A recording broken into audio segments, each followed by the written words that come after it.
Well, a warm welcome to today's talk from England's green and pleasant land, from the land of hope and glory and the mother of the free. Freedom for certain groups, that is, not for others, because it was a bad day for death last week in my country. There was the vote to decriminalise abortion right up until the point of birth, passed in Parliament. My Parliament also chose to pass the assisted dying bill to allow medicalised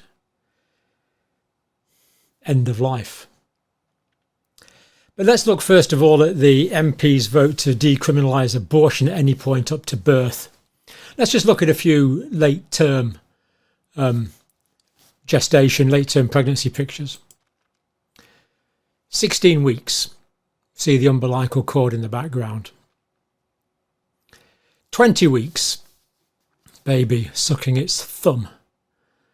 Now, of course, abortions are allowed for another 4 weeks in my country after this stage. I define a civilization by how it treats its weakest members. So let's stop pretending to be oh so correct. Let's stop pretending to be oh so moral and just call ourselves the barbarians that we are. Then at least we'll have honesty. Better than the hypocrisy. Just my view, of course. You can decide for yourself. Look at the pictures. Not for me to tell you what to think. 20 weeks. 24 weeks in utero. That's about 24 weeks as well, I think, that one. 36 weeks. I think that one might be a boy. 40 weeks, full-term child. Now without legal protection in my country. Let me know what you think. 40 weeks. Can be now aborted without threat of criminality by the mother. 40 weeks and a couple of minutes. You'll be relieved to hear that this child now is born. As I understand, the law enjoys legal protection. And 40 weeks and a couple of hours.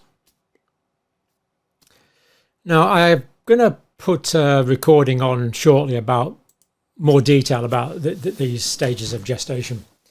But let's carry on thinking about this new vote in Parliament. Critics say amendments to current law could pave the way for dangerous as well as sex-selective abortions. But the law that MPs have voted for, women will no longer be prosecuted for aborting their pregnancies at any point up to birth. The majority in my British Parliament, 242 to decriminalise seeking an abortion at any stage of gestation for any reason. So women will no longer face an investigation or arrest for doing so. Current limit's 24 weeks. This is going to put it up to birth.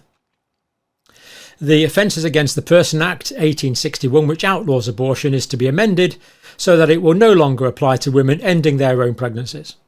But as I said, medically allowed up until 24 weeks. And just remind ourselves of what this means. This is 20 weeks gestation. This is 24 weeks gestation. Let me know what you think. Now, Backstreet and dangerous abortions could be facilitated by this act, because an abortionist isn't going to say, suppose the child's been aborted near term. They're not going to say, fair cop, you've got me. They're going to say, wasn't me, mate. Mum did it herself. And a particular risk here is sex-selective abortions. Because for reasons that I am incapable of understanding, Some individuals think that one sex is more desirable than another, to the point where there is abortion of the unwanted sex or infanticide. Children are allowed to die. Now, I've seen this happen. So let me just give you an example. In India in 2025, and I'll put the links to this, there's 45 million, just over 45 million more males than females in India.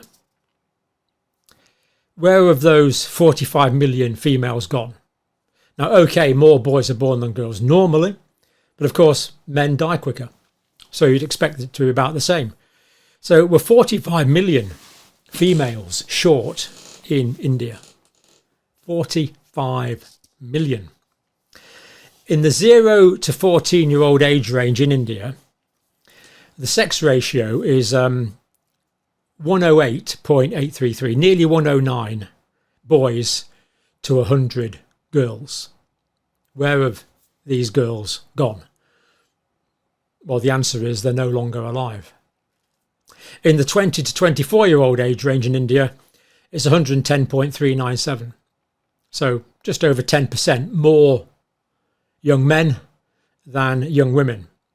Where have the girls gone that should have become these young women? Apart from the tragedy, of course, of meaning 10% of men can never find wives. China is another example of a culture that often favours boys over girls. The significant sex ratio imbalance in China at the moment, as far as we can gather, is about 112 males for every 100 females.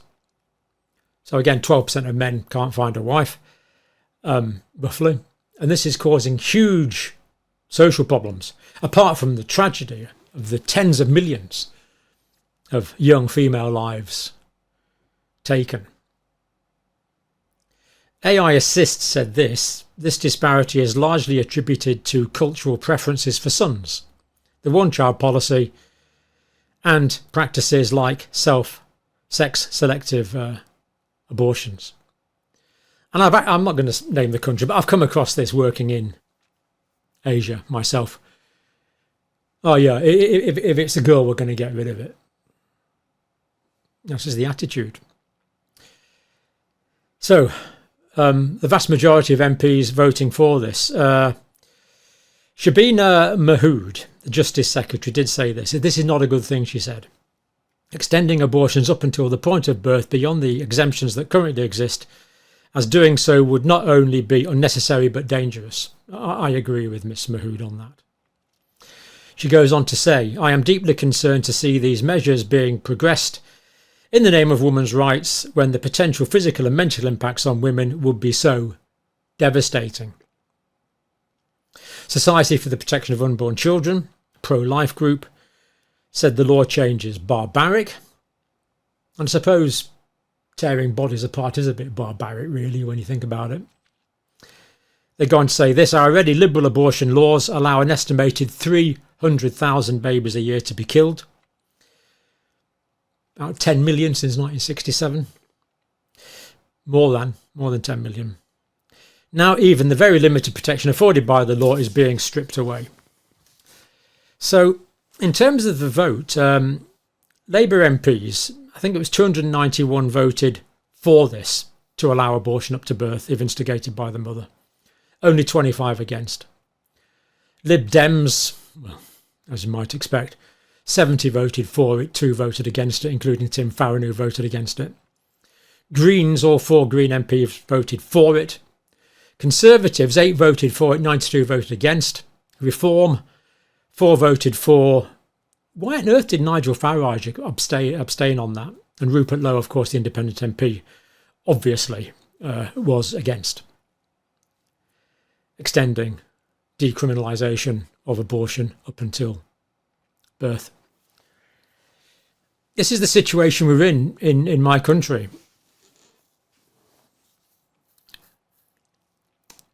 Pre-birth protections withdrawn,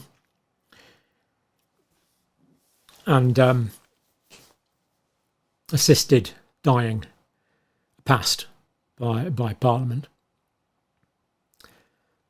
This is England's green and pleasant land, folks. Now, a few years ago, I made a video with some detail about the stages of pregnancy, which I'm now going to play. And then there'll be some of my thoughts at the end of it. I think it was 2022 I made this, actually, but it's still completely up to date. Human gestation hasn't changed in the past few thousand years, probably 100,000 years, depending on your perspectives on human history, of course. I'm going to play that now. But the serious question is, every thinking person has to say, when does human life begin? If you don't think about that question, you're not a thinking person. So over to me from 2-3 years ago for more detail. But for me in 2025, thank you for watching.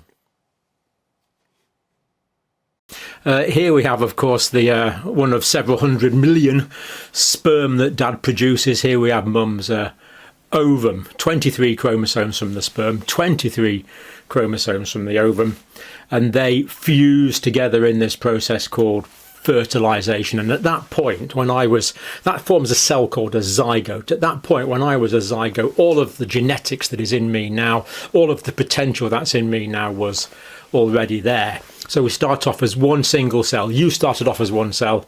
I started off as one cell. Quite amazing, but scientifically undeniable. So within just a few hours of fertilization occurring, the single cell, the zygote, starts to divide. First into 2, then into 4, then into larger clusters of cells. This is the process that's actually called cleavage, the production of larger numbers of cells. And of course, if 2 ovum were fertilized, that will give rise to non-identical twins. And if just one zygote is fertilized, but that after cleavage physically separates, and of course that will result in identical or monozygotic twins. So as we see from those pictures there, that's 4-cell stage. That looks like it's about an 8 or 12, 16 cell stage. So if fertilization is going to occur, typically it's high in the uterine tube, what we used to call the fallopian tubes, and then the cilia, these hair-like structures protruding out from the wall of the fallopian tube that waft it down towards the body of the uterus. And when it gets to the body of the uterus, it implants into the inner lining of the uterus, the endometrium, typically about 6 days after ovulation. And we see that stage in this picture here. This is called a blastocyst now. So there's a layer of cells around the outside, then there's a bundle of cells in here, and then this is a fluid-filled cyst. And implantation is normally 6 days after the fertilization event. So here we see the embryo at 4 weeks after conception. So we can see the head, the eye structure already beginning to form. These are the limb buds. These will become the limbs. You can see the vertebrae, the spinal column down there. And this is the formation of the heart here in the early thoracic cavity. And this, of course, is the umbilical cord connecting it to the placenta.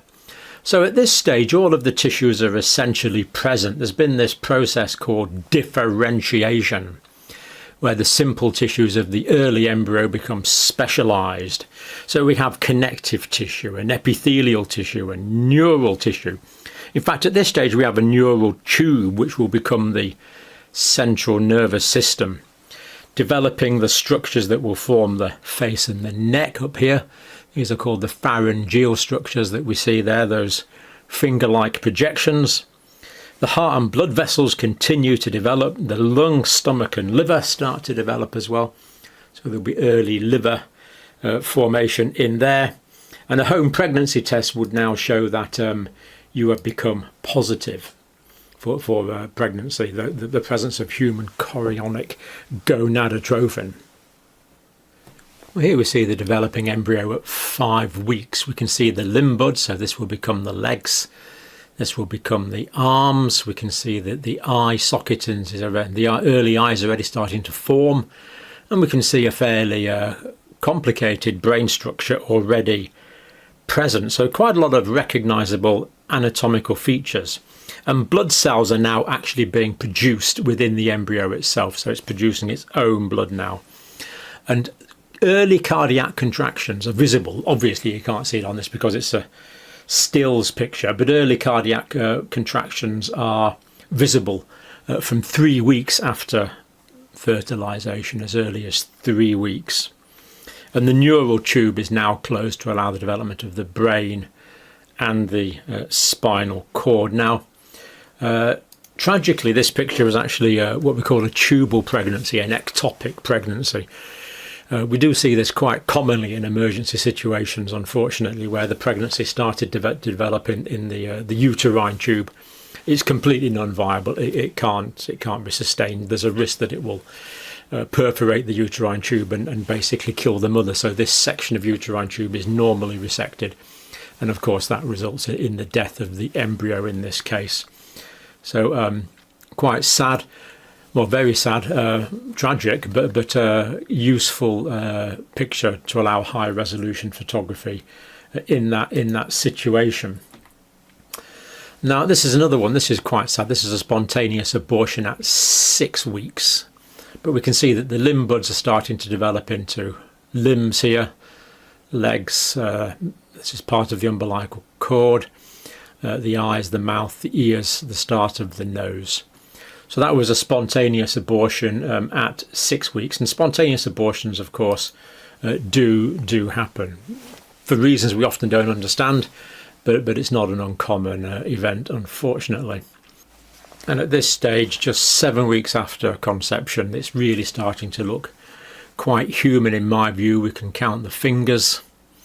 The fingers are now differentiated. We still see the heart showing through the thoracic wall, the ears, the eyes, the umbilical cord, and of course we can see the feet there with the beginning of the differentiation of the toes. Now this is 8 weeks here, so at 8 weeks we can see the 3 vessels in the umbilical cord. It's got 1 vein and 2 arteries. The heart now has 4 contracting chambers, and we can't see it on here, but the external genitalia are visible if you get the right position to look on it. The fingers and toes grow longer and become more distinct. Eyelids and ears are forming, and you can see the tip of the nose. Not clearly there, but you can see it on other pictures. The arms and the legs are lengthening now. They're getting longer, more limb-like. So this is actually the end of what we would call the embryonic phase. And organogenesis is now complete. Now, organogenesis is the formation of the organs. So my brain, heart, lungs, liver, spleen, stomach, intestine, kidney, all the major organs are now formed just 8 weeks after conception. Now they just need time to grow, and this 8 weeks is the end of the embryonic period, and week 9 is the beginning of what we would call the fetal period. But organogenesis already complete even at this very early stage in development.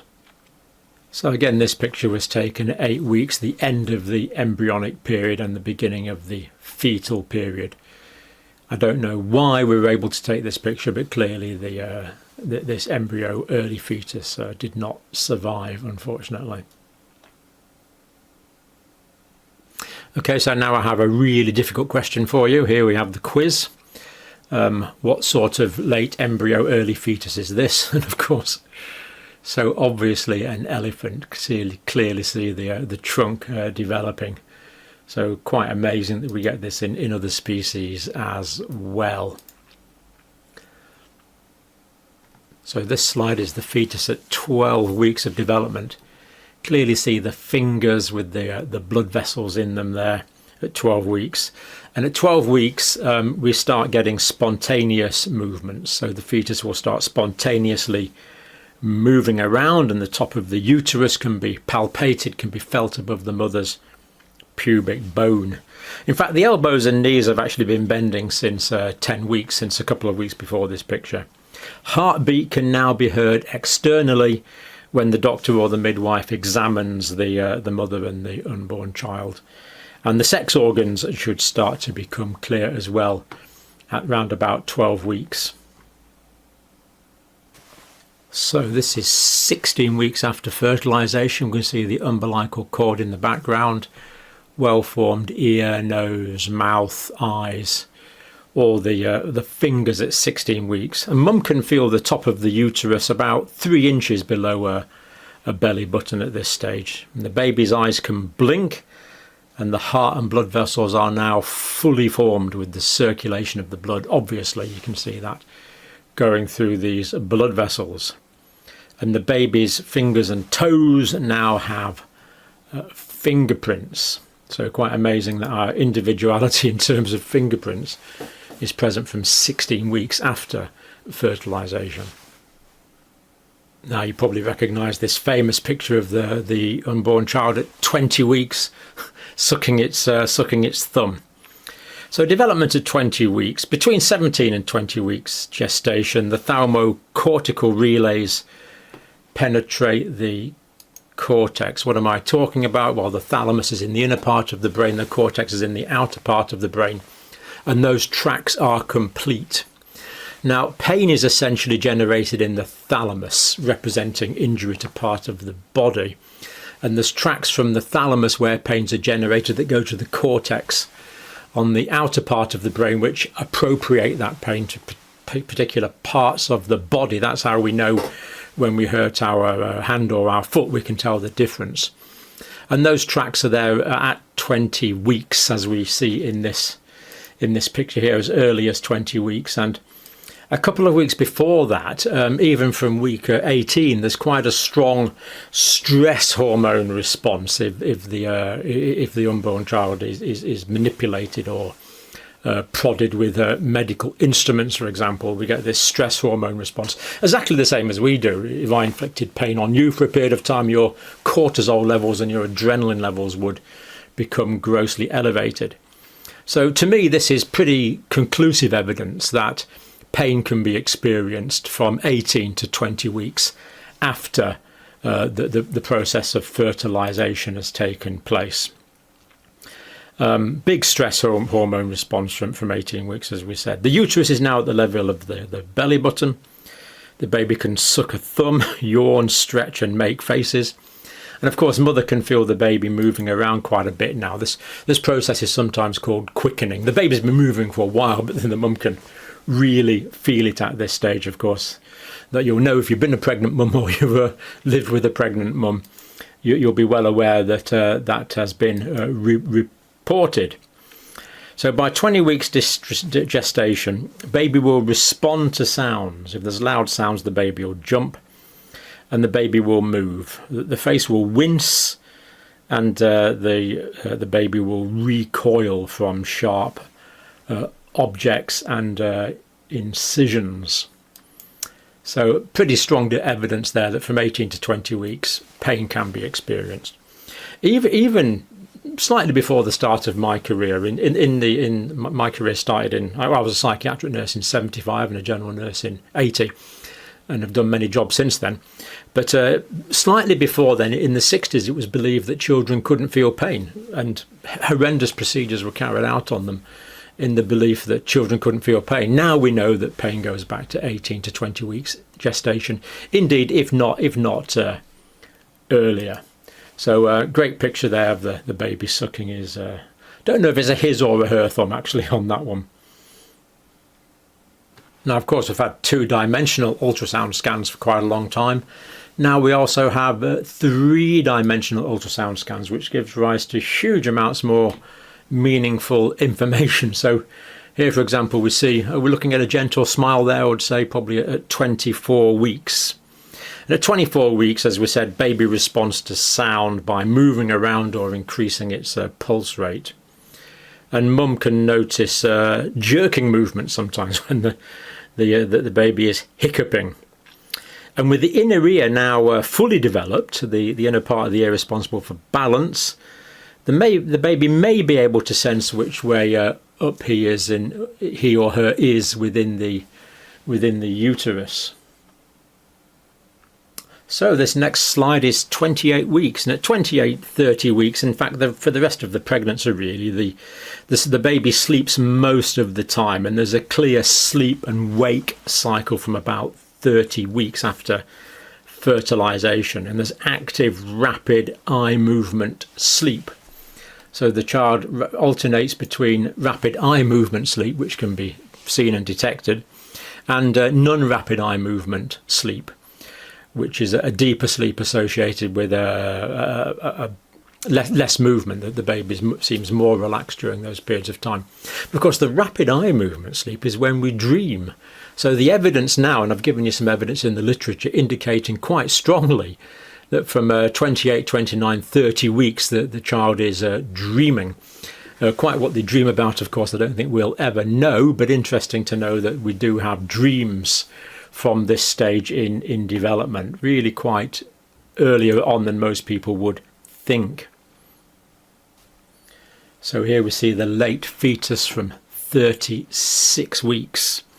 The lungs are fully developed, the brain is still growing rapidly, but growing very rapidly at this stage. The head's usually positioned down in the pelvis by now, ready for birth. Now, an early term baby, we would say, is one born at 37 to 39 weeks. A term baby, normally born at 39 to 40 weeks, and a slightly late term baby at 41 to 42 weeks gestation. And one more after this, so that's baby's now arrived. And here we have a healthy newborn term baby. Its birth weight is typically 3.5 kilograms, would be a healthy weight, about 7.7 pounds. Head circumference 35 centimetres and about half a metre in length. And that's a public domain picture. Thanks to the parents for sharing that. So hopefully that puts a bit of science onto this debate. I'm going to talk about me. I believe I came into existence when my father's sperm fertilised my mum's ovum, because that zygote was me. And clearly that wasn't just a zygote, it was a human zygote. Happened to be my human zygote. And just time and now, unfortunately, deterioration has gone from that single cell stage up to me at the moment. So hopefully there's some interesting science there for us to think about, and thank you for watching.